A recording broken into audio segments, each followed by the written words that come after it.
მოგესალმებით, ეს 20-30-ია, მე მაკაცინცაძე ვარ. მმართველი კოალიციის გადაწყვეტილება და არასაპარლამენტო პარტიების პროტესტი ინტერპარტიული ჯგუფის 14-მა პოლიტიკურმა ძალამ საგანგებო შეკრება გამართა. ჯგუფის ერთ-ერთი წევრი მამუკა კაციტაძე პარლამენტის თავმჯდომარესა და ვიცე-სპიკერებს მიმართავს პრინციპების სავარძელზე არ გაცვალონ. არასაპარლამენტო ოპოზიცია არასამთავრობოებთან ერთად ხელისუფლებისთვის დისკომფორტის შექმნა შეეცდება.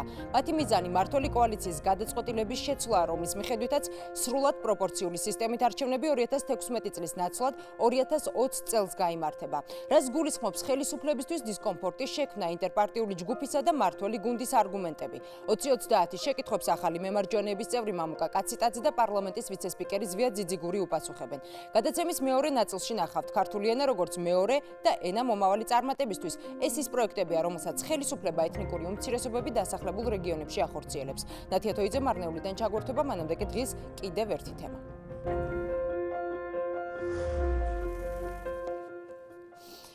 ხელისუფლებამ გამკაცრებული სავიზო პოლიტიკის გამარტივება გადაწყვიტა. ცნობილია იმ ქვეყნების ჩამონათვალი, რომელთა მოქალაქეებსაც საქართველოში უვიზოთ შემოსვლა და 1 წლის განმავლობაში ქვეყანაში დარჩენა შეეძლებათ. გამკაცრებული სავიზო რეგულაციების მიზეზი ხელისუფლება არაერთხელ გახდა კრიტიკის საგანი.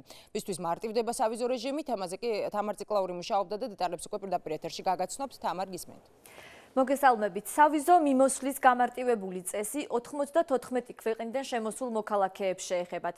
ოფიციალური განცხადებები ხვალ მთავრობის ხდომაზე გაკეთდება, თუმცა მანამდე როგორ აფასებენ საქართველოს ხელისუფლების გადაწყვეტილებას ტურისტული სექტორის წარმომადგენლები. დეტალები ჩვენს რეპორტაჟში. დღეს საგარეო საქმეთა სამინისტროში გამახარეს. მითხრეს, რომ ქვეყანაში დარჩენისათვის დამატებითი დოკუმენტაცია აღარ დამჭირდება. უკრაინელი ვიქტორია ჩაბანოვა ერთ-ერთი მათგანია, ვინც გამარტივებული სავიზო რეჟიმით სარგებლობს. მთავრობის ახალი დადგენილებით მას საქართველოში შემოსვლა და 1 წლის განმავლობაში დარჩენა უკვე უვიზოთ შეუძლია. უკრაინა იმ 94 ქვეყნის რიცხვშია, რომელთა მოქალაქეებსაც გამარტივებული სავიზო რეჟიმის ახალი რეგულაციები შეეხო. ვიქტორიას მსგავსად გამარტივებულ რეგულაციებს დადებითად აფასებენ სხვა ქვეყნებიდან შემოსული ტურისტებიც. ძალიან კარგი გადაწყვეტილებაა, რადგან ბევრ ადამიანს შეუძლია ჩამოვიდეს და დარჩეს საქართველოში. ვფიქრობ, რომ ეს ეკონომიკის განვითარებისთვის ძალიან მნიშვნელოვანია. ვფიქრობ, რომ ეს არაჩვეულებრივი გადაწყვეტილებაა. მე უკრაინიდან ვარ და თქვენს ქვეყანაში 1 წლის დარჩენას რომ შევძლებ, ძალიან მახარებს. მთავრობის შესაბამისი დადგენილება პრემიერ-მინისტრ ირაკლი ღარიბაშვილის ხელმოწერით გამოქვეყნებისთანავე ძალაში შევიდა. დადგენილების მიხედვით 94 ქვეყნის მოქალაქეებს საქართველოს ტერიტორიაზე შემოსვლა და 365 დღის განმავლობაში ყოფნა უვიზოთ შეუძლიათ. რამდენად სასიკეთო დაისახება ქვეყნის ტურისტულ განვითარებაზე სავიზო მიმოსვლის გამარტივება, კითხვაზე დადებითი პასუხი აქვს ტურიზმის ეროვნული სააგენტოსა და ტურიზმის ასოციაციის ხელმძღვანელებს. გამკაცრებამ, რა თქმა უნდა, ხელი შეუშალა კერძო სექტორს მიიღოთ ესეთი ტურისტები და დღეს უკვე გამარტივებული რეგულაციების კუთხით მნიშვნელოვანი წილად გაიზრდება ვიზიტორების რაოდენობა ამ ქვეყნებიდან. ეს კონკრეტული საკითხი გაამარტივებს სიტუაციას, თუმცა დაგეგმილია კიდევ უფრო მნიშვნელოვანი ნაბიჯები იმისათვის, რომ გამარტივდეს სავიზო პოლიტიკა და სავიზო რეგულაციები. მთლიანობაში, რა თქმა უნდა, ეს ყველაფერი ხელს შეუწყობს, რომ უფრო ადვილი გახდეს საქართველოში მოგზაურობა ტურისტული მიზნებით. ახალი დადგენილების მიუხედავად გამარტივებული სავიზო რეჟიმი კვლავ არ შეხებია იმ 24 ქვეყანას, რომელთაც 2014 წლის სექტემბერში საქართველოსთან უვიზო მიმოსვლა გააუქმდა. ამ ქვეყნებს შორისაა ირანი, ერაყი და ჩინეთიც.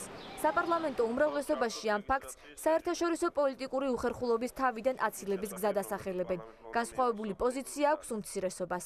უკეთ გაკეთება შეიძლება და ის რომ უნდა იყოს რეგულაცია ვიზებთან დაკავშირებით აქ ორი აზრი არ არის, მაგრამ უფრო ლიბერალური კანონმდებლობა რომ იგვეღო თავიდან ალბათ უკეთესი იქნებოდა დღევანდელი გადმოსახედი ნაპოლეონის შემთხვევაში. ეს მოხდენილობა საჭიროა იმისათვის, რომ ჩვენ გარკვეული საერთაშორისო პოლიტიკური უხერხულობა თავიდან დავიცვლოთ. ეს ნორმა ასეთი მიდგომა იყო წინა პერიოდებშიც და მე ვფიქრობ სწორია და ასე იქნება. სავიზო რეჟიმთან დაკავშირებით მთავრობის ახალმა დადგენილებამ 2014 წლის 1 სექტემბრის დადგენილება ჩაანაცვლა, რომლის მიხედვითაც სხვადასხვა ქვეყნის მოქალაქეებს საქართველოში უვიზოდ მიმოსვლა ეზღუდებოდათ. მათ 180 დღის შუალედში მხოლოდ 90 დღით ჰქონდათ ქვეყანაში დარჩენის უფლება. სავიზო რეჟიმის გამარტივებას დადებითად აფასებს არასამთავრობო სექტორიც. ამის შესახებ განცხადება საერთაშორისო გამჭვირვალობა საქართველოს საკუთარ გვერდზე გამოაქვეყნა. გმადლობ თამარ ციკლაური გვერდთვება და პირდაპირ ეთერში. ახლა კი დღის მთავარი თემა. ინტერპარტიული ჯგუფი ხელისუფლებისგან საარჩევნო სისტემის სრულად შეცვლას 2016 წლიდან ითხოვს. წინააღმდეგ შემთხვევაში ხელისუფლების მუშაობის პარალიზებას აანონსებენ. ოპოზიციის მოთხოვნა და პასუხი გენო სიყმაშვილმა მოისმინა, რომელიც პირდაპირ ეთერში ჩაგვერდთვება. გენო, მოგესალმები და გისმენთ. საღამო მშვიდობის 14 არასაპარლამენტო და 8 არასამთავრობო ორგანიზაცია ხელისუფლების იმ გადაწყვეტილებას აპროტესტებს, რომლის მიხედვითაც საპარლამენტო არჩევნები 2016 წელს კვლავ შერეული საარჩევნო სისტემით ჩატარდება. რას აპროტესტებს ოპოზიცია და როგორ გეგმავენ ხელისუფლების საქმიანობისთვის დისკომფორტის შექმნას, დეტალები შეგიძლიათ უკვე ჩვენ სიუჟეტში ნახოთ. არასაპარლამენტო ოპოზიცია მთავრობის პარალიზებით იმუქრება. ინტერპარტიული ჯგუფის წევრების განცხადებით, მათთვის ხელისუფლების ის პოზიცია მიუღებელი, რომლის მიხედვითაც მაჟორიტარულიდან პროპორციულ სისტემაზე გადასვლა 2016 წლის ნაცვლად 2020 წლის საპარლამენტო არჩევნებზე უნდა მოხდეს. ჯონდი ბაღათურიასა და გიორგი ახვლედიანის განცხადებით, დღეს ხელისუფლებაში მყოფი პოლიტიკოსების ნაწილი რამდენიმე წლის წინ იგივეს ითხოვდა. მოუწოდებთ ყველა იმ დეპუტატს პარლამენტში მყოფთ, რომლებიც იბრძოდნენ, შიმშილობდნენ და ყველა პროტესტის ფორმას იყენებდნენ იმისათვის, რომ საარჩევნო სისტემა შეცვლილიყო. დავიწყოთ ერთად ყველამ სამოქალაქო თანხმობით გაერთიანებულმა პოლიტიკურმა ძალებმა და არასამთავრობო სექტორმა ხელისუფლებისათვის ხელისუფლების განხორციელების დისკომფორტის და პრობლემის შექმნა. აი რას გულისხმობთ პარალიზებაში, ამას თქვენ ნახავთ ძალიან ახლო მომავალში, შესაძლოა დღესაც შედგეს რომელიმე აქტი, ნახოთ ჯერჯერობით გრძელდება დიალოგი ამის შესახებ, მაგრამ ყველა მეთოდს გამოვიყენებთ, რის უფლებასაც კონსტიტუციური კანონი იძლევა. ხელისუფლების წარმომადგენლები კი აცხადებენ, რომ პროპორციულ სისტემაზე გადასვლა საკონსტიტუციო ცვლილებები სჭირდება, რაც თავისთავად დროს მოითხოვს. ამიტომ საჭირო ცვლილებების 2016 წლამდე მიღება არარეალისტურია. თუ ვინმეს გონია, რომ 2016 წლის მერე ქვეყანაში რა მოხდება, ეს მნიშვნელოვანია, ეს არ არის რას. უბრალოდ ვართ კოალიციაში, სადაც გადაწყვეტილებების მიღება ხდება კოლექტიურად, არის პოლიტიკა, პოლიტიკაში შესაძლებლის ხელოვნებაზე ლაპარაკია, ამ წუთას შესაძლებელი არის ის ორეტაპიანი გადასვლა ამ საარჩევნო სისტემაზე, რომელიც არის შემოთავაზებული. ხელისუფლების გადაწყვეტილებას აკრიტიკებს საპარლამენტო ოპოზიციაც. თავისუფალი დემოკრატების წევრები აცხადებენ, რომ ამ თემაზე მთელი პოლიტიკური სპექტრია უკვე შეთანხმებული და ცვლილებების მიღებაც პრობლემა არ უნდა იყოს.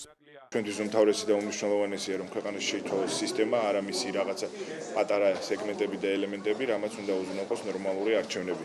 რა თქმა უნდა, ძალიან მნიშვნელოვანია ის მხარდაჭერა, ის კონსოლიდირებული პოზიცია, რომელიც აქვს არასაპარლამენტო ოპოზიციას და არასამთავრობო ორგანიზაციებს. საპარლამენტო არჩევნების პროპორციული სისტემით ჩატარების 2020 წლისთვის გადადება გაუგებარია არასამთავრობო ორგანიზაციების ნაწილისთვის. სამართლიან არჩევნებში მიიჩნევენ, რომ დროის ფაქტორის მომიზეზება არგუმენტად ვერ გამოდგება, რადგან შარშან ადგილობრივი თვითმმართველობის არჩევნებისთვის საარჩევნო კოდექსში ცვლილებები ხელისუფლებამ 2 თვით ადრე განახორციელა. ხელისუფლებამ ასევე დააფიქსირა მისი პოზიცია, რომ 2020 წლისთვის იგეგმება პროპორციულ სისტემაზე გადასვლა, რაც ცალსახად იმას ადასტურებს, რომ დღეს მოქმედი შერეული სისტემა არ არის დამაკმაყოფილებელი. სწორედ ამის გათვალისწინებით გაუგებარი არის, რატო აჭიანურებს დროში ხელისუფლება ამ ცვლილების განხორციელებას.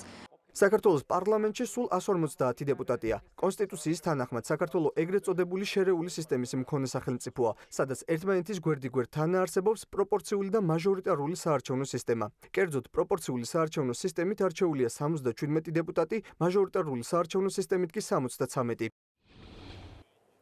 ხელისუფლების პარალიზების სურვილში, როგორც ჩანს, არასაპარლამენტო ოპოზიციის ნაწილს უკვე შეუერთდა საპარლამენტო ოპოზიცია. დღეს პარლამენტში სასესიო სხდომა კვორუმის 7-ჯერ ვერ შეკრების გამო ჩაიშალა. რეგისტრაციის გავლაზე უარი ნაციონალური მოძრაობისა და თავისუფალი დემოკრატების წევრებმა განაცხადეს. მათი თქმით, პროპორციული არჩევნების სისტემის 2020 წლისთვის გადადების გამო ხელისუფლებას ბოიკოტს ამ ფორმით უცხადებენ. ჩვენ მოგვიწოდეს მამუკაკაცდაძე მიგებს ხებმაც, რომ გამოვიყენოთ ყველა ბერკეტი ზეწოლისთვის, ჩვენ ვიყენებთ სწორედ ამ ბერკეტებს. მაჟორიტარული სისტემის შენარჩუნება ერთმნიშვნელოვნად ნიშნავს, რომ ხელისუფლება ემზადება ამ არჩევნების ძალით, ხელის გადაგრეხვით მოგებისთვის და ჩვენ ყველაფერი ერთად უნდა ვქნათ ყველამ, რომ ეს არ დაუშვათ. ნაციონალური მოძრაობისგან ამ ბრალდებას ნამდვილად ვერ მივიღებთ, რადგან ისინი 9 წლის განმავლობაში იყვნენ ხელისუფლებაში. აზრად არ მოსულიათ, რომ გაეთვალისწინებინათ საერთაშორისო ორგანიზაციების შენიშვნები და მიეღოთ პროგრესული საარჩევნო კოდექსი. ჩვენ ვაპირებთ, როგორც ჩვენი წინასაარჩევნო დაპირება გახოლდათ, რომ შევქმნათ სამართლიანი საარჩევნო სისტემა. არასამთავრობო სექტორის ნაწილი 14 პოლიტიკურ სუბიექტთან ერთად პარლამენტარების ხელმოწერების შეგროვებას ცდილობს, რათა საკანონმდებლო ორგანოში პროპორციული სისტემით არჩევნების ჩატარებასთან დაკავშირებით ინიციატივა დარეგისტრირდეს. გმადლობ, გენო სიყმაშვილი საუბრობდა პირდაპირ ეთერში, ახლა კი ჩვენ შეკითხვებს ინტერპარტიული ჯგუფიდან მამუკა კაციტაძე და პარლამენტის ვიცე-სპიკერი ზვია ძიძიგური უკვე მოგვიანებით უპასუხებენ. ბატონო მამუკა, მოგესალმები, ძალიან დიდი მადლობა რომ დაგვითმეთ დრო. მოგესალმები მაკა, მივესალმები GDS-ის მაყურებელს და კეთილი იყოს ჩემი ფეხი თქვენ სტუდიაში. კეთილი იყოს. ბატონო მამუკა, გასაგებია რომ თქვათ მხოლოდ პროპორციული საარჩევნო სისტემა თქვენთვის მისაღები, თუმცა ბუნებრივია საინტერესოა თქვენი არგუმენტები, რატომ არ უნდა ჩატარდეს იგივე მაჟორიტარული არჩევნები. დიდი მადლობა მაკა ამ კითხვისთვის, მაგრამ მე მგონი ამ თემაზე დღეს აღარავინ აღარ დაობს ამ ქვეყანაში და მე მგონი აღარ დაობენ არც ხელისუფლებაში, როდესაც აცხადებენ რომ ეს სისტემა არ ვარგა და ამიტომ 2020 წლისთვის უნდა შეიცვალოს. ის რომ ის არ ვარგა, ამას ამბობს თვით კოალიციაც. ამიტომ აცხადებს რომ 2020-ში უნდა შევცვალოთო. აქ სადაა უბრალოდ ერთი რამ რჩება ახლა, ეს ყველაფერი გავაკეთოთ 2016-ში, თუ ეს ყველაფერი გადავდოთ 2020-ისთვის და აი ამ ცუდი სისტემით გააგრძელოს ცხოვრება ქვეყანამ კიდევ 5 წლის განმავლობაში. რატომ არ ვარგა მაჟორიტარული სისტემა? აქ საუბრობდით თქვენ, კომენტარებიც იყო, რომ ჩვენ ქვეყანაში არის მაჟორიტარულის და პროპორციული, ასე ვთქვათ, შერეული ვერსია და ასე შემდეგ. მე მინდა გთხოვოთ თქვენ, რომ გაეცნოთ დემოკრატიული ევროპის გამოცდილებას, იქ სადაც არის უნიტარული სახელმწიფო და იქ სადაც არის ერთპალატიანი პარლამენტი. იქ სადაც ერთპალატიანი პარლამენტი ასეთ შერეული სისტემები არ არსებობს. მაჟორიტარული სისტემა რა თქმა უნდა არსებობს, მაგრამ ამით ირჩევა ზედა პალატა, შემდეგ ბალანსდება ქვედა პალატით პროპორციულით და ეს ორი პალატა ერთმანეთში თუ არ შეთანხმდა, საკითხი ვერ წყდება. ეს გამოცდილება ძალიან ასე ვთქვათ, მოსაძიებელია. მე დაინტერესებულ პირებს ბევრი რა ეძებონ წიგნებში ურჩევ რომ დაგუგლონ ელემენტარულად და გაიგებენ ყველაფერ ამას, რა აქვს მახინჯი ერთპალატიან სისტემაში მაჟორიტარულ სისტემას. ცუდი არის ის და ამას ამბობს მთელი მსოფლიო და ამას გვირჩევს, რომ პირველი ამომრჩევლის ხმის წონა არის არათანაბარი, რომ 20,000 და 100,000 ორივე ერთ დეპუტატს ირჩევს და ეს არის ამომრჩევლის ხმის წონის დარღვევა და კონსტიტუციის დარღვევა და ამაზე საკონსტიტუციო სასამართლომაც ისაუბრა. მეორე ეს გახლავთ მიღებული ხმებისა და მიღებული მანდატების შეუსაბამობა, იმიტომ რომ დაახლოებით 40-45 თუნდაც 55%-ით მთლიანად იღებ მაჟორიტარულ კორპუსს, პლუს პროპორციულიდან იღებ შენწილ 55-ს და გამოგდის ბოლოს 80%.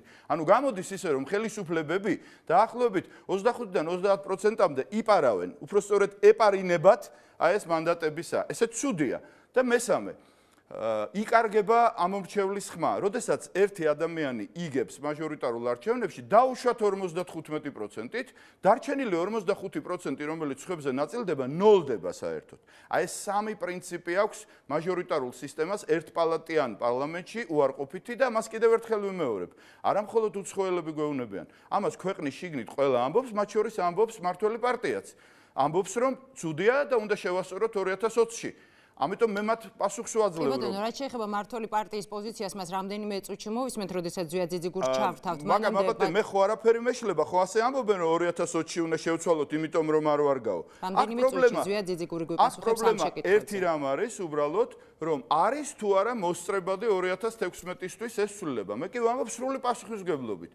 დადგენილი ნორმების და კონსტიტუციური მოთხოვნების თანახმად, საკმარისია რომ შემოდგომის სესიაზე ორჯერ იყოს კენჭნაყარი პოლიტიკური ნების შემთხვევაში ეს სრულდება, საგაზაფხულო სესიაზე დაუშვათ თებერვალ-მარტში მესამედ და კონსტიტუციური ცვლილება იქნება განხორციელებული და ახლობით 7 თვით ადრე არჩევნებამდე და ამ დროს 2014 წელს კოალიცია ქართულმა ოცნებამ 2 თვით ადრე შეცვალა საარჩევნო კოდექსი, ანუ კატასტროფა არც ამ თვალსაზრისითაც არ არის, თუ კი არსებობს პოლიტიკური ნება.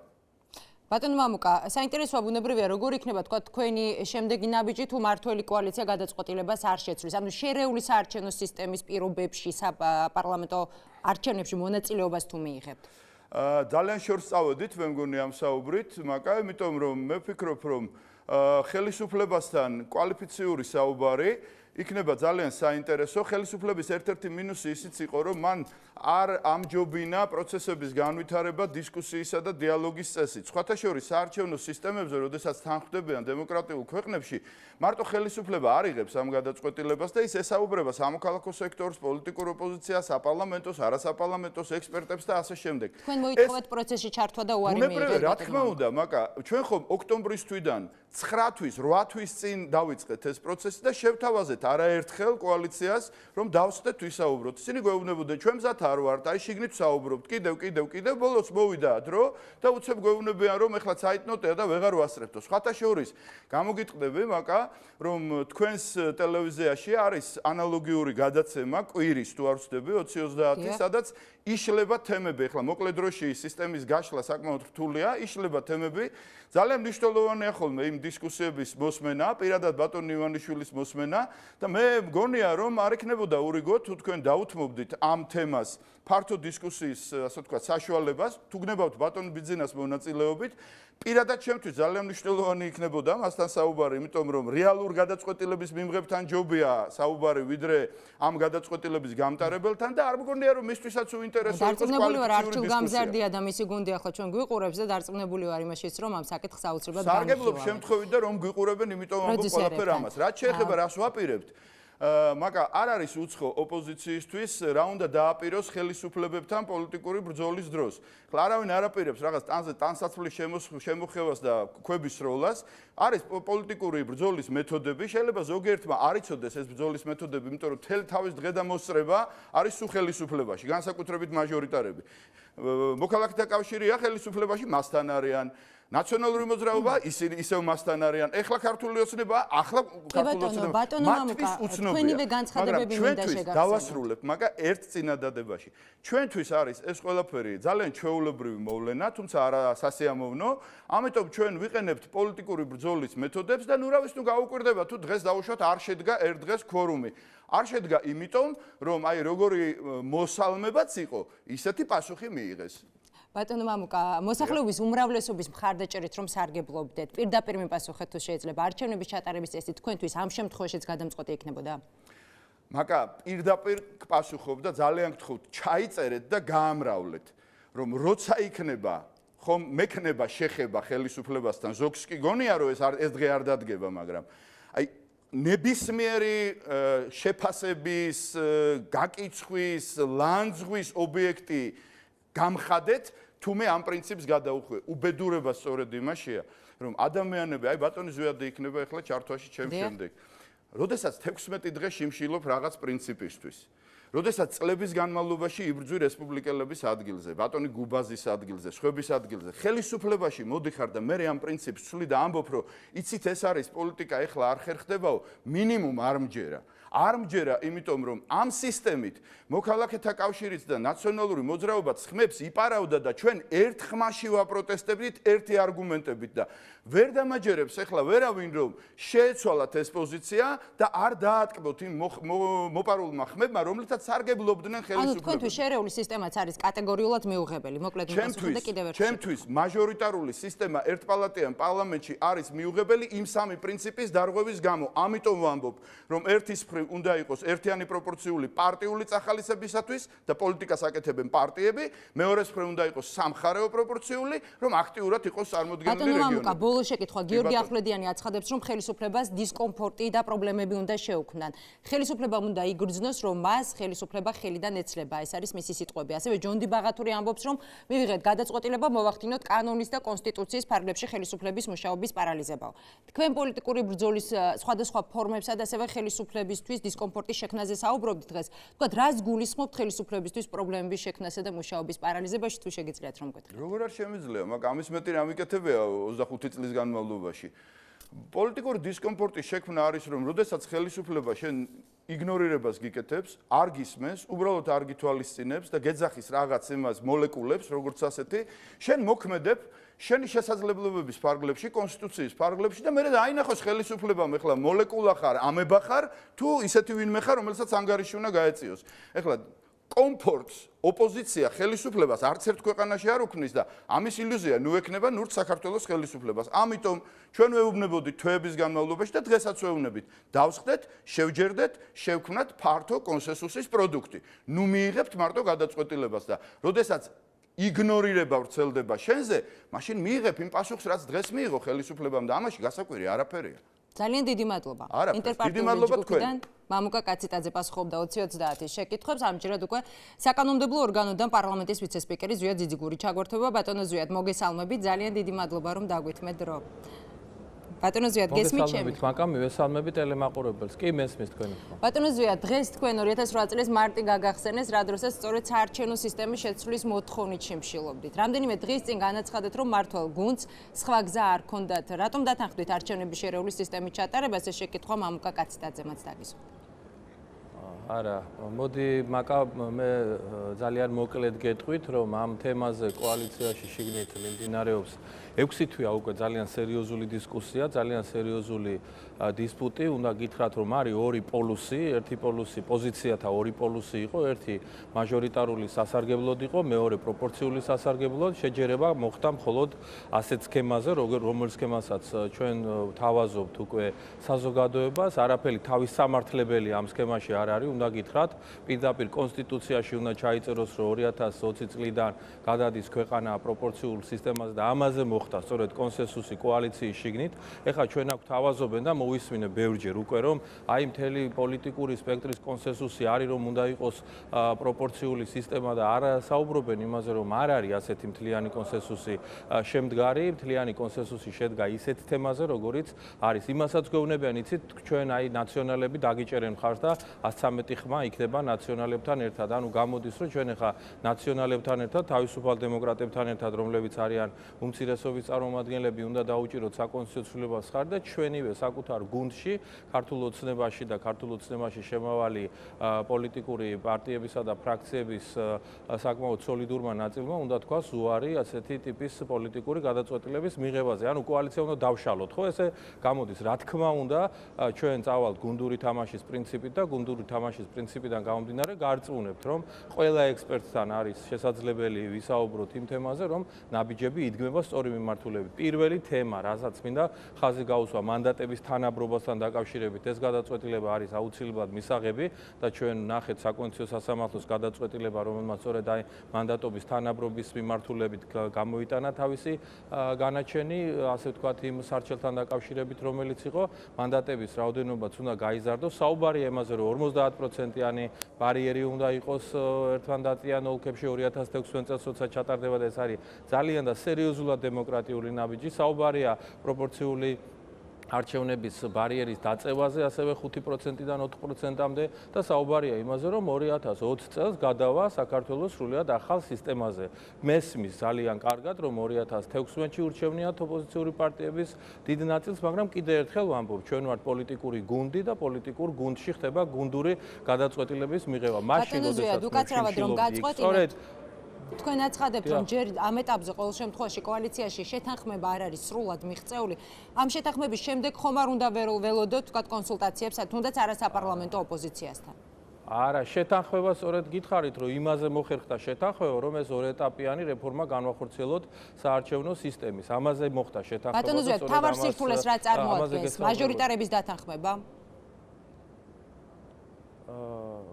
უკაცრავად მაკა თავარ სირთულეს რა წარმოადგენს? მაჟორიტარების დათანხმება ხომ არ წარმოადგენს? მოდით მე მაკა, ესე იგი, ზუსტად იმდენს ვლაპარაკობ კოალიციაში მიმდინარე მოვლენებზე, რამდენის თქმაც მიმაჩნია, რომ შეიძლება, მე გეუბნებით, რომ არის, მე არ ვამბობ იმას, თვითონ შიგნით კოალიციაში რომელი პარტია, რომელ პოზიციას უჭერს ხარს და კონსერვატორების პოზიცია გახლავთ ის, რომ ჩვენ არასოდეს ჩვენ სამზარეულოში რა ხდება შიგნით, ამაზე გარეთ ღიად არ ვლაპარაკობთ და კოალიციური გადაწყვეტილება, რომელსაც მივიღებთ, მე აი ეს კოალიციური გადაწყვეტილება არის ჩვენთვის ყველასთვის განსახორციელებელი და იმას უჭერთ ხარს. მაშინაც, როდესაც მე 2008 წელს დიახაც შიმშილობის ძალიან მძაფრი აქციით გამოვდიოდი, რომ კონსტიტუცია ცხვირწინ შეგვიცვალა, მაშინ მიხეილ სააკაშვილმა ზედ არჩევნების წინ და ამას ვაპროტესტებდით, მაშინაც მე ვიყავი გუნდის ნაწილი, იმ გუნდის ნაწილი, რომლისთვისაც რა გადაწყვეტილებასაც ღებულობდა, არასდროს არ მიღალატნია და განსხვავებით ბევრი სხვა პარტიისაგან და პერსონისაგან, რომელმაც ხან რვიანები დაგვამტკიცა უამხო თავზე დაგვიშალა და ხელისუფლებასთან გაიქცა გარიგებაში, ხან 6-იანი დაშალა და ასე შემდეგ. ესეთი თემები მე ძალიან კარგად მახსოვს. კიდევ ერთხელ ვამბობ, ჩვენთვის არის ძალზე მნიშვნელოვანი მაკა, ძალზე მნიშვნელოვანი, რომ კოალიცია, როგორც პოლიტიკური მართველი ამ ქვეყნისა, იყოს მყარი, იყოს ერთიანი თავის გადაწყვეტილებებში და ეს არის ის ოპტიმალური შედეგი, რომელიც ჩვენ მივიღეთ. მესმის კმაყოფილები არა ვართ არც ჩვენს კოალიციაში გეტყვით, რომ არც ერთი პოლიტიკოსი, რომელიც არა ვართ სრულად კმაყოფილი იმით, რა სხვანაირად წარმოგვედგინა ყველა ჩვენგანს, მაგრამ მესმის რომ ოპოზიციასაც არ მოწონს, მესმის ისიც, მაგრამ როდესაც ღებულობ ოპტიმალურ გადაწყვეტილებას, ეს არის დამახასიათებელი ასეთი სიტუაცია. 2016 წელს ბატონო ზვიად მაჟორიტარული არჩევნები 50%-იანი ბარიერის პირობებში ჩატარდება. რას აძლევს ეს ამორჩეველს? ამორჩეველს აძლევს ძალიან ბევრ რამეს. აქ ლაპარაკია იმაზე, მოპარვაზე იყო არჩევნების მოპარვაზე ლაპარაკი და ეს ახლა 50%-იანი ბარიერით არჩევნები მოიპარო. ეს არ სადახდება, ეს სამართლიანი არჩევნებისთვის არის ძალიან მნიშვნელოვანი და სერიოზული, რომ სამართლიანი არჩევნები ჩავატაროთ ჩვენ და არ იყოს განცდა იმისი, რომ რაღაცა ხელების გადაგრეხვაზეა ლაპარაკი. ხა ჩვენ ხელისუფლებას თუ ვინმე ეტყვის, რომ ჩვენ ხელების გადაგრეხვით ახლა არჩევნები ან წინა 2 არჩევნები ჩავატარეთ ან აწიბაპირებთ არჩევნების ჩატარებას, უბრალოდ უნდა გითხრათ, რომ უსამართლო არის ასეთი დამოკიდებულება ჩვენი კოალიციის და მისი პოლიტიკური, ასე ვთქვათ, გემოვნებისა და შეხედულების მიმართ. დღეს საპარლამენტო უმცირესობის წევრები არ შემოვიდნენ პარლამენტის ხდომაზე და ამ ფორმით, როგორც მოგვიანებით თავად განაცხადეს, რა თქმა უნდა, არჩევნების ჩატარების წესს აპროტესტებდნენ. კვორუმის არარსებობის გამო კი პარლამენტის ხდომა ჩაიშალა. ასეთ პირობებში საკანონმდებლო ორგანოს მუშაობა რამდენად სრულფასოვანი იქნება? სრულიად სრულფასოვანი იქნება, ხა ბევრი ადამიანია წასული ჩვენგან დელეგაციებში და როდესაც გვაქვს ჩვენ არა გვაქვს საკონსტიტუციო უმრავლესობა და ვართ 86 ადამიანი, ხშირად მოხდება ხოლმე, რომ 76 არ არის და ეხლა ოპოზიციას თუ უნდა რომ ასეთი ფორმით ეს არის მათი მხრიდან რაღაცა დამოკიდებულება და ტაქტიკა, კი ბატონო, ეს არაფერი პოლიტიკური ბრძოლის შეულებრივი ფორმებია, მეთოდებია და პოლიტიკური ბრძოლა ჩვენთვის არ არის მიუღებელი, კი ბატონო, უმცირესობა იქნება პოლიტიკურ ბრძოლაში ასეთი ფორმით ჩართული თუ არასაპარლამენტო ოპოზიცია, მთავარია კანონის ფარგლებში იყოს ეს ბრძოლა და პრობლემა არ არის ყველა პარტიას, ყველა ორგანიზაციას უდასტურებ, რომ ესე იგი სულაც არ თვლით ამ პარტიებს, რომ აი არის დიდი პარტიები, პატარა პარტიები, მოლეკულა პარტიები და ასე შემდეგ, ესეთი ცნება არ არსებობს, იმიტომ რომ ყველა პოლიტიკურ ორგანიზაციას აქვს არსებობისა და თავისი აზრის დაფიქსირების უფლება, უბრალოდ ჩვენც ნუ გვეტყვიან იმას, რომ იცით, აი ჩვენ შევიკრიბეთ, დავილაპარაკეთ, რაღაცაზე ხელი მოვაწერეთ, სრული კონსენსუსი შედგა ჩვენ შორის და ახლა კეთილინებე და როგორც ჩვენ გეუბნებით, ისე გააკეთე. ეს ასე არ არის, ეს არ არის კონსენსუსი. კონსენსუსი არის მაშინ, როდესაც ყველა მოქმედი პოლიტიკური ორგანიზაცია თან ხდება, ამაზეა საუბარი. არასაპარლამენტო ოპოზიცია არასამთავრობოებთან ერთად ბატონო ზვიად ხელისუფლებისთვის დისკომფორტის შექმნა შეეცდება, ასეთი იყო განცხადება. ასეთ პირობებში საინტერესოა რა იქნება ხელისუფლების პასუხი. კანონის ფარგლებში იქნება ყველაფერზე პასუხი, რაც შეეხება ხელისუფლებისთვის დისკომფორტის შექმნას, ხელისუფლებაში ყოფნა, სულაც არ გახლავთ კომფორტული მდგომარეობა, მე ყველას მინდა უთხრა და რაც კანონით არის დასაშვები, ჩვენ ყველაფრისთვის, რა თქმა უნდა, ასევე კანონიერი პასუხის გასაცემად ვართ მზად. კი ბატონო და ბოლო შეკითხვა საინტერესო როგორ ფიქრობთ, თქვა 2016 წლის საპარლამენტო არჩევნებთან დაკავშირებით თუ ის კვლავ შერეული საარჩევნო სისტემით ჩატარდება დემოკრატიულობის თვალსაზრისით, გარკვეული კითხვის ნიშნები არსებობს თუ არა? მე გეტყვით, მაკარო რამდენიმე დღის წინ გახდით საფრანგეთში, სადაც ევროპის საბჭოს საპარლამენტო ასამბლეამ ჩაატარა ევრონესტის ქვეყნებისათვის კონფერენცია საარჩევნო საკითხებთან დაკავშირებით და ჩვენ ვართ გაცილებით წინ 6 ქვეყანას შორის, რომელიც აღმოსავლეთ პარტნიორობის პროგრამაში არის, საარჩევნო და დემოკრატიული მიღწევებით, ასე ვთქვათ და განსაკუთრებით იქ აღინიშნა და დაფიქსირდა ბოლო 2 არჩევნები, დაფიქსირდა საარჩევნო სიების სანდოობის მაღალი ხარისხი, დაფიქსირდა ის ცვლილებები, რომელიც საარჩევნო კოდექსში განხორციელდა, დაფიქსირდა CSKO-ს მიუკერძოებლობა და უნდა გითხრათ, რომ ჩვენ პირველად გადავდგით ნაბეჯი, როდესაც ცენტრალური საარჩევნო კომისიის თავმჯდომარე არ შერჩეულა პარტიული ნიშნით, არამედ სწორედ არასამთავრობო სექტორისგან მოწოდებული კანდიდატურა დაამტკიცა პარლამენტმა. ძალიან ბევრი ნაბიჯი გადაიდგა, სხვათა შორის წინა არჩევნებზე, როცა ადგილობრივი თვითმმართველობის არჩევნები გახდათ, მე ვიყავი ინტერფრაქციული ჯგუფის ხელმძღვანელი, სადაც 200-მდე ცვლილება ცვლილება განვახორციელეთ საარჩევნო კოდექსში, აქედან 50-მდე არსებითი ხასიათის და ყველა ეს იქნა შეფასებული ძალიან პოზიტიურად ჩვენი უცხოელი კოლეგების მხრიდან. ასე რომ გეტყვით, რომ მომავალი არჩევნების დემოკრატიულობაში არც მე, არც ჩემს კოლეგებს და არც ერთ ჩვენს მეგობარ დასავლეთ სახელმწიფოს წარმომადგენელს ეჭვი არ ეპარება, რომ ჩვენ სწორედ ასეთ დემოკრატიულ არჩევნებს ჩავატაროთ. ბატონო ზვიად, ბოლო შეკითხვა თუ შეიძლება უახლოეს მომავალში ბუნებრივია იგივე საარჩევნო სისტემასთან დაკავშირებით უმრავლესობის წევრების არასაპარლამენტო ოპოზიციის წევრებთან შეხვედრას ხომ არ უნდა ველოდოთ თუ გადაწყვეტილება უკვე მიღებულია და აღარ გადაიხადება? ეს ცოცხალი პროცესია. მე კიდევ ერთხელ მინდა გითხრათ, რომ ჩვენ შეხვედრას არავისთან არც გამოვრიცხავთ, თანამშრომლობისთვის მუდმივად მზადა ვართ, მაგრამ ეხლა თემა ესე რომ იცით, ჩვენ შევიკრიბეთ გადაწყვეტილება მივიღეთ და ეხლა თქვენ კეთილინებეთ და ეს გადაწყვეტილება შეასრულეთ. ეს თემა ასე არ გამოვა, ნამდვილად გულწრფელად გეტყვით ამის შესახებ. ეს ერთი და რაც შეეხება გადაწყვეტილებას კოალიციაში 6 თვიანი დისკუსიისა და ძალიან ცხარი დებატების შემდეგ ჩვენ მივედით იმ შეჯერებულ ვარიანტამდე, რომლის პრეზენტაციაც რამდენიმე დღის წინ განახორციელა სწორედ საპარლამენტო უმრავლესობამ თავისი მორიგი შეკრების დროს. ძალიან დიდი მადლობა საკანონმდებლო ორგანოდან ვიცე-სპიკერი ზვიად ძიძიგური გვერდებოდა. რამდენიმე წუთში კი უკვე ნათია თოიძე მარნეულიდან ქართული ენის სწავლების შედეგებს გაგვაცნობს. დაგველოდეთ.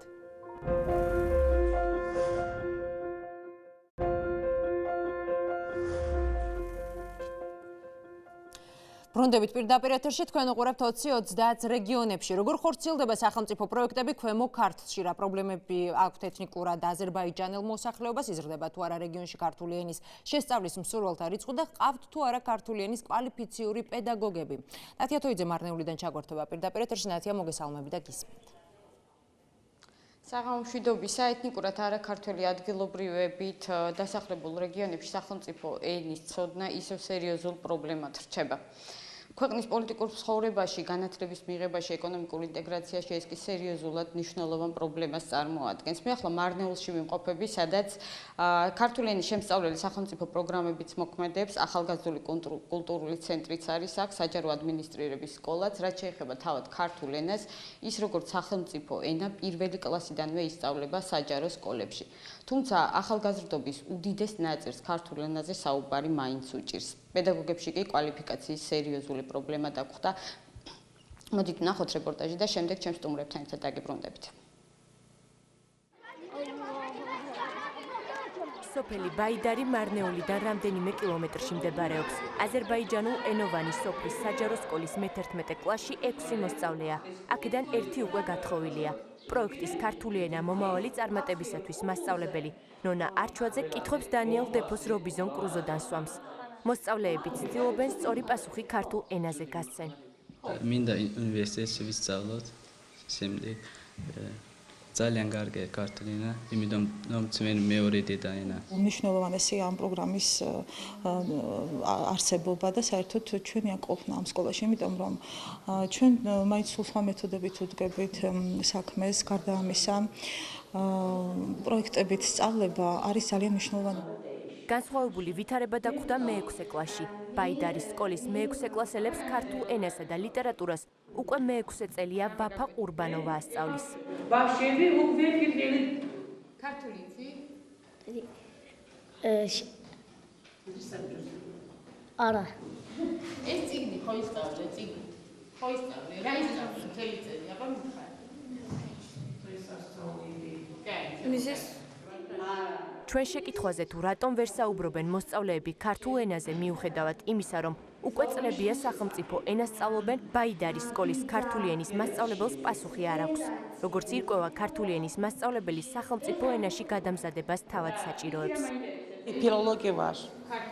ქართული ენა და აზერბაიჯანული ენა და ლიტერატურას. კი, უნივერსიტეტში დამთავრე, მარნეულის დამოუკიდებელი უნივერსიტეტი. ქართული როგორც მეორე ენა და ქართული ენა მომავალი წარმატებისათვის. ეს ის პროექტებია, რომელიც ეთნიკურად არაქართველებით დასახლებულ რეგიონებში ხორციელდება. გადამზადებული ტრენერები ქართული ენის მაღალ დონეზე სწავლებას თითქმის ყველა სოფელში ცდილობენ. სოფლებისაგან განსხვავებით მარნეულში კვალიფიციური პედაგოგების პრობლემა არ დგას. ქალაქში ქართული ენით სულ უფრო მეტი ადამიანი ინტერესდება. ახალგაზრდობის კულტურული ცენტრის ამ თანამედროვე ტექნოლოგიებით აღჭურვილ დარბაზში ქართული ენის გაკვეთილები ყოველდღიურად ტარდება. ქალაქში და მიმდებარე სოფლებში მცხოვრები მოსწავლეები სახელმწიფო ენას აქ უფასოდ სწავლობენ. სამი ჯგუფი გვაქვს ამჟამად. რაც დაარსდა ორგანიზაცია, აქეთ სულ გვაქვს ქართული ენის გაკვეთილები. სულ ტარდება, დადიან აზერბაიჯანელი ბავშვები, სწავლობენ ქართულ ენას. ქართულ ენას უფასოდ ასწავლიან მარნეულის ზურაბ ჟვანიას სახელობის სახელმწიფო ადმინისტრირების სკოლაშიც. აქ სახელმწიფო ენას საჯარო მოხელეები ეუფლებიან. ამ ეტაპზე ჩვენ გვყავს მარნეულში 5 სასწავლო ჯგუფი, დაახლოებით 60-მდე საჯარო მოხელე გადის გადამზადებას სახელმწიფო ენაში. ესენი არიან სხვადასხვა ასაკის საჯარო მოხელეები. სახელმწიფო ადმინისტრირების სკოლაში ქართული ენის გაკვეთილსაც დავესწარით, რომელიც მარნეულის საჯარო სკოლების სხვადასხვა საგნების მასწავლებლებისთვის ტარდება. მერვე სკოლაში მუშაობ. რა საგანს ასწავლეთ? მუსიკის მასწავლებლად. და ქართული სწავლა როდის გადაწყვეტეთ? აი რატო სწავლობთ ქართული? მე მინდა ქართული ენის ვისწავლე. ქარი ქრის, ფოთლები მიკრიან, ქარ და ქარ, ხეთა რიქს, ხეთა ჯარს, როგოლაც რის, სადახარ.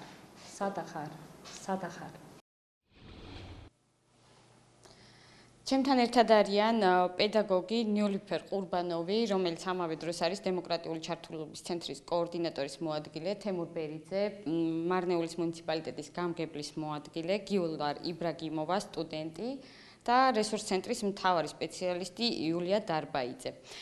ვიდრე კითხვა-პასუხის რეჟიმზე გადავალ, მე გეტყვით მანამდე, რომ რესურს ცენტრის ხელმძღვანელს შევთავაზეთ პირდაპირ ეთერი, თუმცა მან როგორც მითხრა, ქართული ენის წრეზე ახლა დადის და ჯერ გამართულად სახელმწიფო ენას ვერ ფლობს, ამიტომ პირველ კითხვას დავუსვამ რესურს ცენტრის წარმომადგენელს. ქალბატონო იულია, როგორც სიუჟეტში ვნახეთ, მარნეულის რაიონის სოფლებში ქართული ენის კვალიფიციური პედაგოგების პრობლემა არის. გულისხმობ ადგილობრივ პედაგოგებს. რატომ ვერ ხერხდება ამ პრობლემის მოგვარება ბოლო რამდენიმე ათეული წლის განმავლობაში?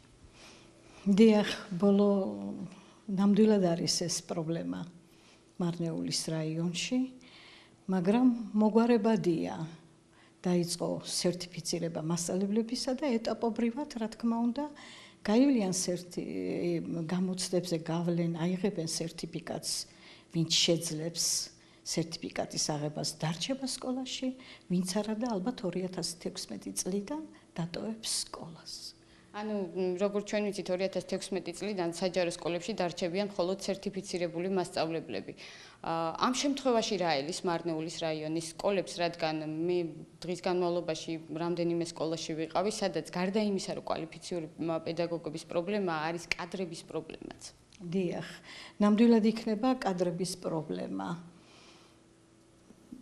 ერთბაშად რამდენიმე მასწავლებელი თუ გიწავა სკოლიდან და არ გვეყოლება სერტიფიცირებული მასწავლებლები, გაჩნდება ვაკანსიები, რაც ამჟამად არ არის. დღეს მარნეულის საჯარო სკოლებში არც ერთი საათი არ არის ქართული ენისა ვაკანსია და ალბათ მომავალში იქნება. და როდესაც ვაკანსია გამოცხადდება, რესურსი იმისა, რომ კვალიფიციური პედაგოგები მოიზიდოთ, ადგილზე არის? ადგილზე ნამდვილად არ არის კვალიფიციური პედაგოგები. ნათია, თუ იქნებოდნენ, ალბათ ჩააბარებდნენ გამოცდებსა და მიიღებდნენ მონაწილეობას გამოცდაში და აიღებდნენ სერტიფიკატს. ნათია, ერთი შეკითხვა მაქვს.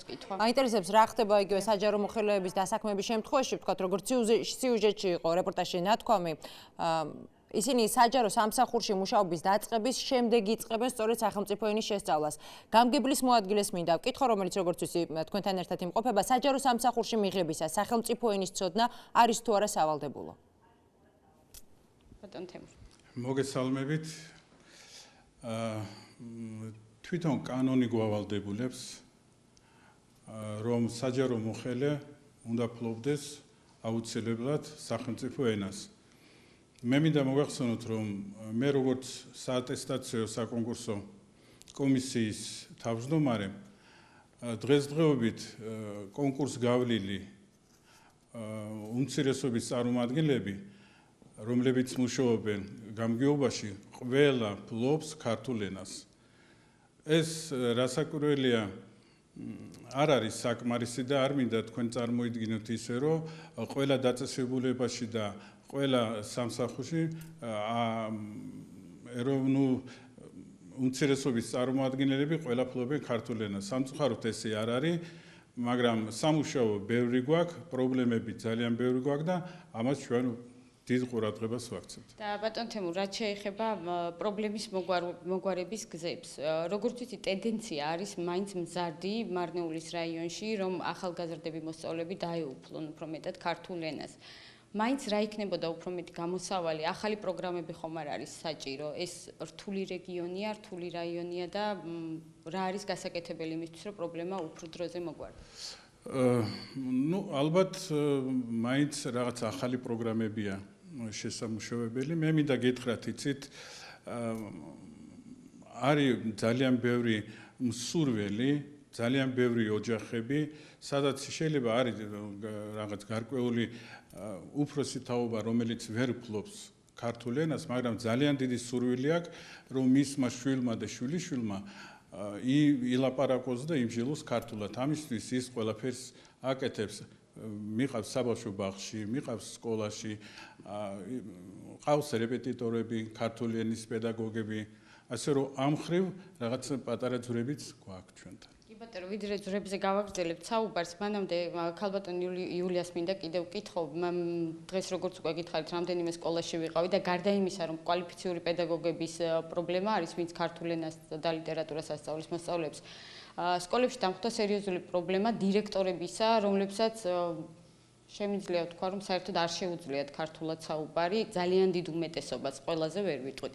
აი ამ ხრივ რისი გაკეთება შეიძლება, იმიტომ რომ დირექტორებსაც უტარდებათ სერტიფიცირება, როგორც ვიცით. დიახ, რამდენჯერმე უკვე ჩატარდა გამოცდები დირექტორებისათვის და გვყავს ჩვენ მხოლოდ 10-მდე სერტიფიცირებული სკოლის დირექტორი.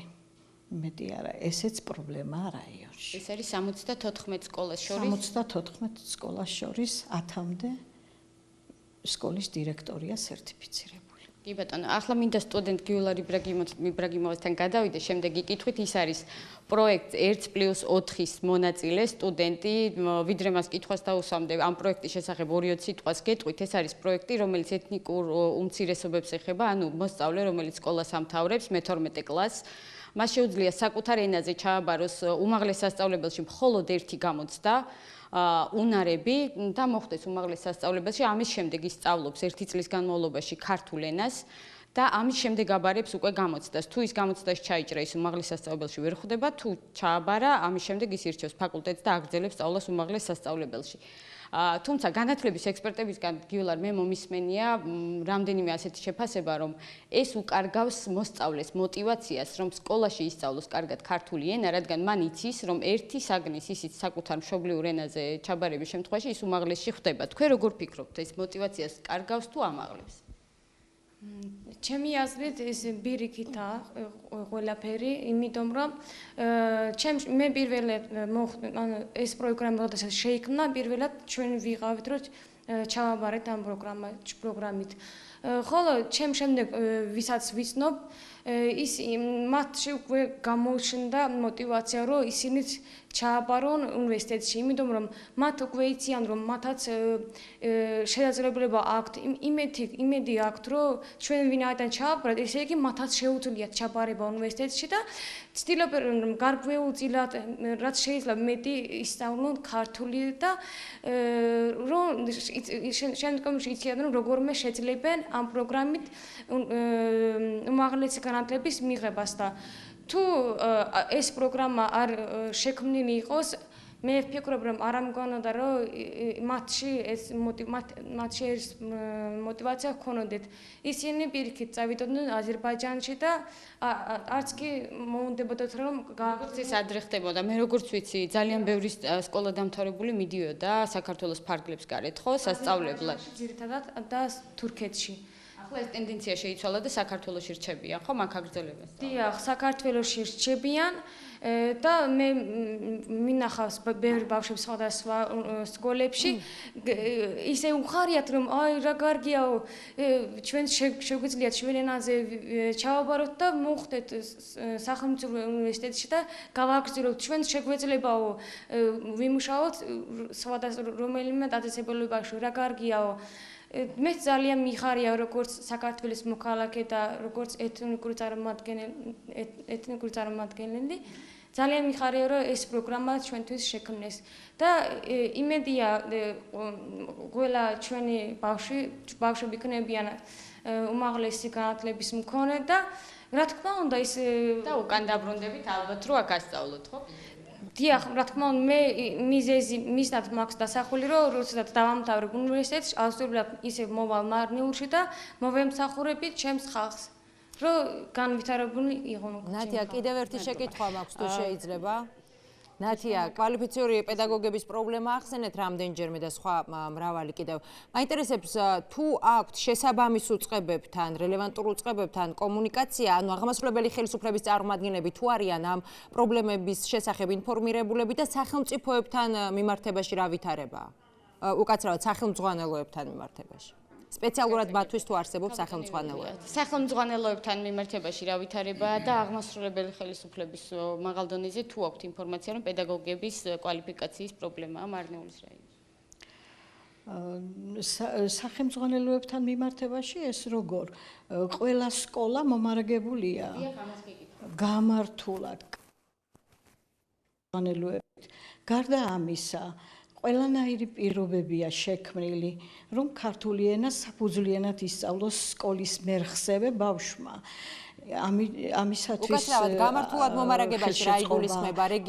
უკაცრავად რომ გაწყვეტინებთ მარნეული სკოლებისთვის კონკრეტულად მათთვის არის შექმნილი კონკრეტული სახელმძღვანელო, ამას გულისხმობთ? არა, კარგად დაწერილი სახელმძღვანელოებია მეთქი ვამბობ. გარდა ამისა, მომარაგებულები არიან სასკოლო პროგრამებით, თვალსაჩინოებით, მეთოდური ლიტერატურით. ყველანაირი პირობაა ქართულის სწავლების გაუმჯობესებისათვის და შექმნილია ყოველგვარი ხელშეწყობა, რომ ყველამ ისწავლოს არაქართველმა ქართული ენა საფუძვლის ენად. რა ტიპის სახელმძღვანელოებია თბილისში რომლითაც სწავლობენ უკაცრავად მოსწავლეები, იგივე ანალოგია თუ რამე სხვა? ქართული როგორც მეორე ენაზე მაქვს მე ეს შერეული სახელმძღვანელოები. ქართული როგორც მეორე ენა, სახელმძღვანელო არაქართულენოვანი სკოლებისათვის. პირველი დონიდან მე-12 დონემდე გამოსულია უკვე და სკოლები მომარაგებულია. გმადლობთ. და მე მინდა ბოლოს კითხო ნიოლიფერსაც ირღვევა თუ არა მოსწავლეების უფლებები, როდესაც მაგალითად მოსწავლე სკოლის მოსწავლე სურს შეისწავლოს საგანი, ამ შემთხვევაში სახელმწიფო ენაზე მაქვს საუბარი და როდესაც მასწავლებელი, რომელიც მას ასწავლის, თავად არ იცის ის, რასაც ასწავლის. მოგესალმებით პირველ რიგში, დიახ, ან ყველა მოსწავლემ აქვს თანაბარი უფლება, რომ ისწავლოს სკოლაში და მიიღოს განათლება. მაგრამ თუ უნდათ რომ მიიღონ განათლება, ან ჩვენ გვინდა რომ იყვნენ უმაღლესი განათლებულნი, ასე თქვათ, მასწავლებლები და სპეციალისტები. ძალიან სამწუხაროდ რომ ჩვენ რეგიონში ძალიან ცოტა ადამიანებია, რომ კარგად იციან მათი სპეციალობა. ეს ჩვენ რეგიონში ძალიან დიდი პრობლემაა და კადრების პრობლემა არის. დიახ, გამოსავალი ის არის, რომ შეიძლება ვაკანსიები რო იყოს, ანუ ყოველ წელს რო ვაკანსიები რო იყოს, მაგრამ ესეც პრობლემა არის, რომ ვაკანსიებიც რო იყოს, კადრებიც მაინც არ მოდიან. იმითომაც мотивация არ აქვს ამ სახელმწიფოს მიერ თუ იქნება მაგალითად სტაჟირება ან მასწავლებლების სტაჟირება სოფლებში, რაღაც ანაზღაურებით და თვითონ მასწავლებელსაც იქნებათ мотивация, რომ აირჩიონ ეს პროფესია და იმუშაონ სკოლებში. იმითომაც სკოლაში სწავლა მუშაობა ძალიან ძნელია ბავშვებთან ურთიერთობა ძალიან ძნელია, იმითომაც უმეტესობა ახალგაზრდებს არ აინტერესებს რომ სკოლაში რომ მუშაობენ და ძირითადად სხვა სპეციალობებში მიდიან, მაგრამ ეს ჩვენთვის ძალიან ცუდია. არა მარტო სახელმწიფო ენა, სხვა საგნებში ასე არის, რომ სპეციალისტები არ არის. ან ეს ჩვენ რეგიონებში ძალიან ცუდია. კი ბატონო. ძალიან დიდი მადლობა, მოკლედ როგორც ჩანს, შესაბამის კომპეტენტურ უწყებებს ბევრი მუშაობა მოუწევთ, რომ ახალი პროექტებით მოამარაგოთ ეთნიკური უმცირესობებით დასახლებული ჩვენი რეგიონები, ასეთია სიტუაცია მარნეულში ამ დროისათვის. ძალიან დიდი მადლობა ნათია, უღრმეს მადლობა გადაეცი შენს რესპონდენტებს. ნათია თოიძე მარნეულიდან გვერდთობოდა ეს 2030-ია. მე მაკაცინცაძე ვარ და ხვალამდე გემშვიდობებით. დროებით.